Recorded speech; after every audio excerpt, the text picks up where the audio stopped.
ಬೆಂಗಳೂರಲ್ಲಿ ತಡರಾತ್ರಿ ಸುರಿದಂತಹ ಮಳೆಗೆ ಅವಾಂತರವೇ ಸೃಷ್ಟಿಯಾಗಿದೆ. ರಾಜಾಜಿನಗರದಲ್ಲಿ ಧರೆಗುರುಳಿದೆ ಬೃಹತ್ ಮರ. ಟಾಟಾ ಎಸ್ 5 ಕಾರುಗಳು ಕೂಡ ಜಖಮಾಗಿರುವಂತದ್ದು.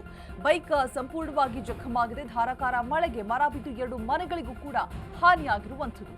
ಪೀಠ ಮತ್ತು ಚಂದ್ರಮ್ಮ ಮನೆಯವರು ಪರದಾಟವನ್ನು ನಡೆಸ್ತಾ ಇದ್ದಾರೆ. ಮಳೆ ಮಾಡಿದ ಅವಾಂತರದಿಂದಾಗಿ ಮನೆ ಮಂದಿಯ ಮುಂದಿನ ರಸ್ತೆ ಕೂಡ ನಿಲ್ಲಿಸಿದಂತಹ ವಾಹನಗಳು ಕೂಡ ಜಖಮಾಗಿರುವಂತದ್ದು ಮಳೆಯಿಂದಾಗಿ. ವಿಚಾರ ತಿಳಿಸಿದ್ರು ಕೂಡ ಸ್ಥಳಕ್ಕೆ ಯಾವುದೇ ಬಿಬಿಎಂಪಿ ಅಧಿಕಾರಿಗಳು ಬಂದಿಲ್ಲ. ವಿದ್ಯುತ್ ತಂತಿ ಮೇಲೆ ಮರ ಬಿದ್ದ ಹಿನ್ನೆಲೆ ಪವರ್ ಕೂಡ ಕಟ್ ಆಗಿದೆ. ಕರೆಂಟ್ ಸಮಸ್ಯೆ ಕೂಡ ಆಗಿರುವಂತದ್ದು. ವಾಹನಗಳು ಜಖಮಾಗಿದೆ.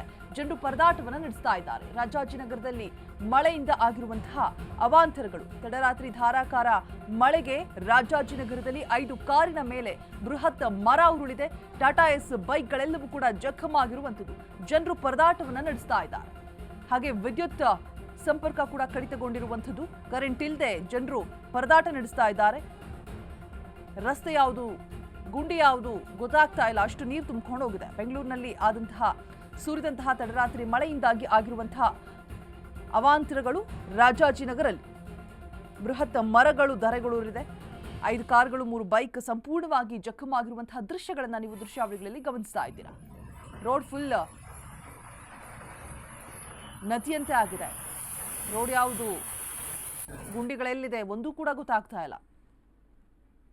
ಪ್ರತಿ ಬಾರಿ ಮಳೆ ಆದಾಗಲೂ ಕೂಡ ಬಿಬಿಎಂಪಿ ಅವರು ಎಚ್ಚೆತ್ತುಕೊಳ್ಳೋದೇ ಇಲ್ಲ. ಏನಾದರೂ ಒಂದು ಅವಾಂತರ ಆದಾಗ ಬರ್ತಾರೆ, ತೆರವು ಮಾಡುವಂತಹ ಕೆಲಸವನ್ನು ಮಾಡ್ತಾರೆ ಅಷ್ಟೇ. ಸೊ ಅಲ್ಲಿ ಅಮಾಯಕರು ಬಲಿಯಾಗಬೇಕು. ಸೊ ಮಳೆಗಾಲ ಆರಂಭ ಆಯಿತು ಆದ ತಕ್ಷಣ ವಯಸ್ಸಾದಂತಹ ಮರಗಳನ್ನು ತೆರವು ಮಾಡುವಂತಹ ಕೆಲಸವನ್ನು ಮಾಡಬೇಕು, ಕಡಿಯುವಂತಹ ಕೆಲಸವನ್ನು ಮಾಡಬೇಕು.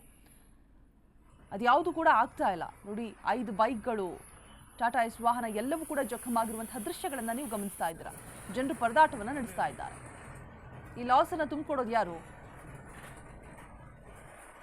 ಕೊನೆಗೆಲ್ಲೋ ಏನೋ ಯಾರಿಗೂ ಅನಾಹುತ ಆಯಿತು, ಜೀವ ಬಲಿ ಆಯಿತು ಅಂತ ಅಂದ ಸಂದರ್ಭದಲ್ಲಿ ಬರ್ತಾರೆ ಅಧಿಕಾರಿಗಳು. ಬಂದ್ಬಿಟ್ಟು ಪರಿಹಾರ ನಿಧಿ ಅಂತ ಕೊಟ್ಬಿಟ್ಟು ಹೋಗ್ತಾರೆ ಅಷ್ಟೇ. ಅದಕ್ಕಿಂತ ಮೊದಲು ಮುಂಚೆನೇ ಎಚ್ಚೆತ್ಕೊಂಡ್ರೆ ಈ ರೀತಿಯಾದಂತಹ ಅವಾಂತರಗಳು, ದುರ್ಘಟನೆಗಳು ನಡೆಯೋದು ತಪ್ಪತ್ತೆ.